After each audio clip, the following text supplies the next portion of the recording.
Picture the last thing you bought. Say it was a bottle of Coke. You're standing in line, half listening to the person behind you, phone in one hand, and you slide it across the scanner without even looking. Red light flickers, beep, and that's it. You're done.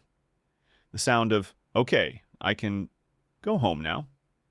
You've heard it 100,000 times, and you've never once stopped to think about it. But here's the strange part. In the tenth of a second it took that scanner to beep, something happened. Something you will never see. Somewhere, a shelf quietly recorded that it was one bottle emptier. A warehouse 2 states away updated a number.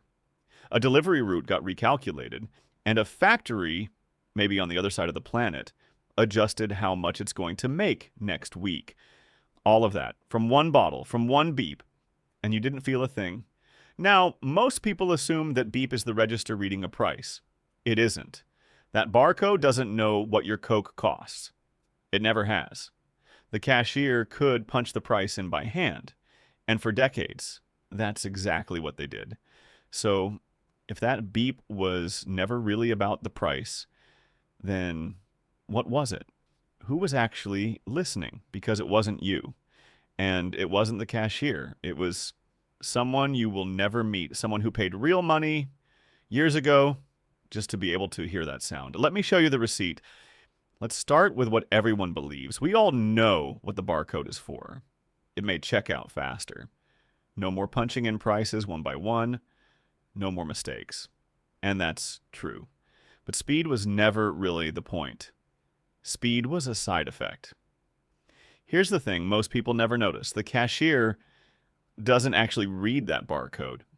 The scanner does. And the price that pops up on the screen, that doesn't live inside the barcode at all. It lives in the store's computer.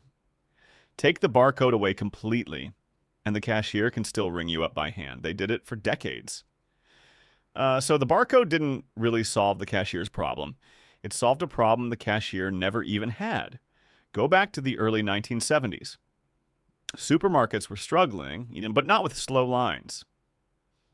They were struggling with blindness. A single store could sell 40,000 different items in a week and have no real idea, item by item, what was actually moving off the shelves. The register knew the total at the end of the day. Nobody knew the inventory. And so in 1973, something unusual happened. An entire industry full of competitors sat down in a room together and agreed on one shared code, universal, owned by no single company. Okay, that's literally the U in UPC. The barcode wasn't born to speed up your checkout. It was born to end the blindness. And to do that, it had to stop describing a price and start naming a thing. So look closely at what's actually inside those little black lines. You'd expect a price. It isn't there. Read that again. There is no price inside a barcode.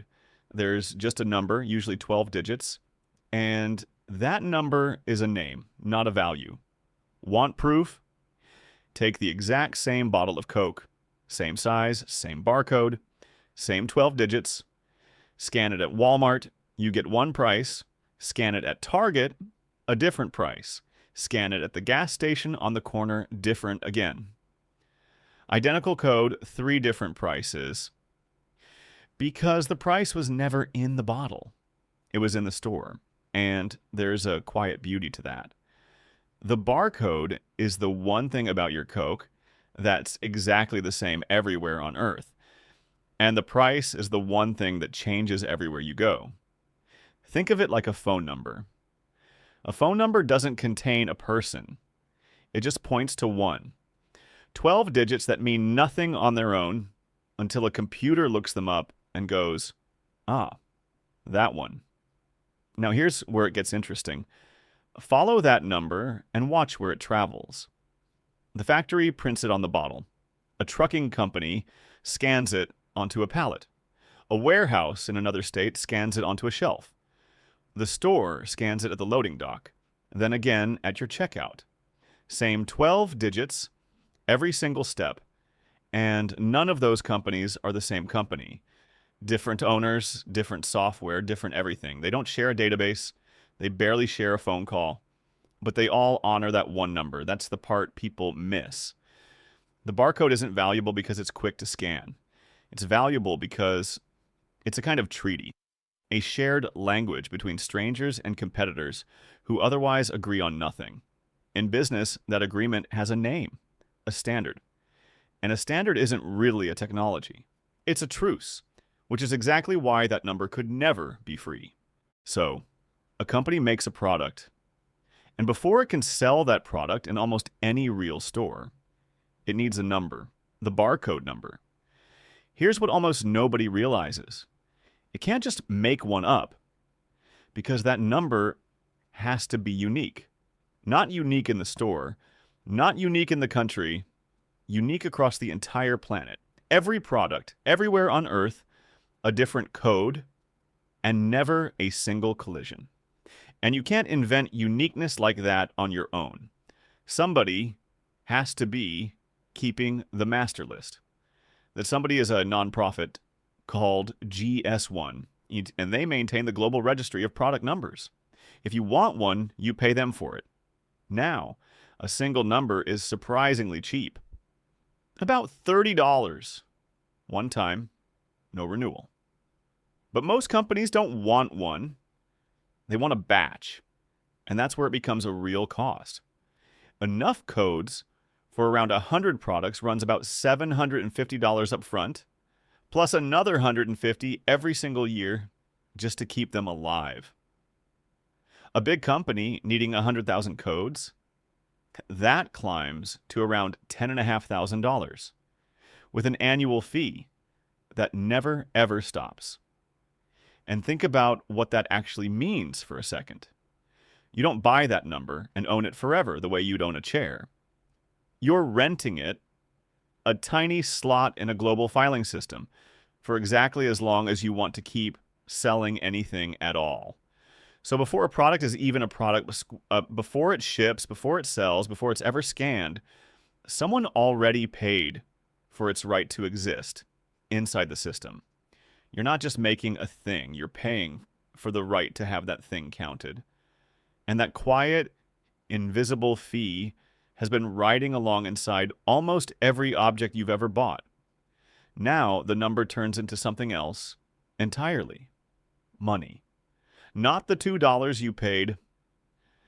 That's the small transaction.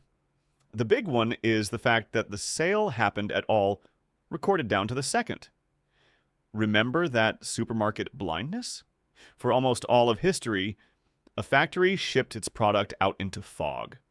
It made 1 million bottles, sent them off, and only found out what actually sold months later, in a blur of totals. It was guessing what to make, how much, and when. And guessing wrong is about the most expensive mistake a manufacturer can make. The barcode ended the fog. In the early 1990s, Walmart built a system called Retail Link and did something genuinely radical.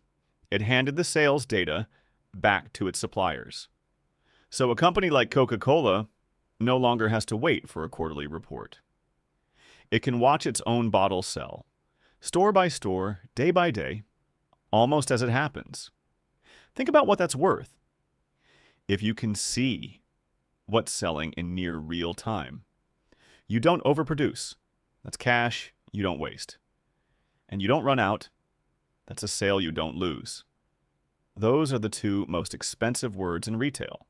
Too much and sold out. One beep quietly kills both. And here's the twist nobody tells you. You think you're the store's customer, but the instant you scan, you quietly become something else too. A data point, feeding the factory that made the thing in your hand. The bottle you bought is the product, but so, in a way, are you. The real transaction wasn't the drink for the dollars. It was your behavior, handed over for free. And now, after all that, the barcode is quietly dying. Look around. The stripes are vanishing. QR codes. RFID tags that get read without a line of sight. Amazon's just walk out stores, where you grab what you want and simply leave. Cameras that watch the shelf directly. The beep is disappearing, But here's the last reversal, and it's the important one. None of those things killed the number. The RFID tag carries the same kind of GS1 identity. The product QR code carries it too. Walk out of that Amazon store, and the cameras still resolve what you grabbed down to the exact same code the barcode always had. We thought the barcode was the system. It was only ever the system's face. Take the face away, and the system is still there, still owned, still registered, still quietly paying its annual fee. And here's the uncomfortable part. As the scanning turns invisible, the number doesn't get weaker, it gets stronger. The old barcode only ever knew one thing, that you bought it. The new versions can know that you picked it up, put it back, hesitated, walked past it 3 times. The receipt isn't disappearing at all. It's just going invisible. At the exact moment, it's becoming complete. So the next time you're standing in that line, phone in hand, not even looking, listen for it. Beep. That wasn't a price. It was a message. 1 bottle of Coke just moved a shelf, a truck, a warehouse, a factory, before you even reach the door. No price, just a number, one that someone bought long before you did. The barcode is disappearing. The number never will. You just never saw the receipt.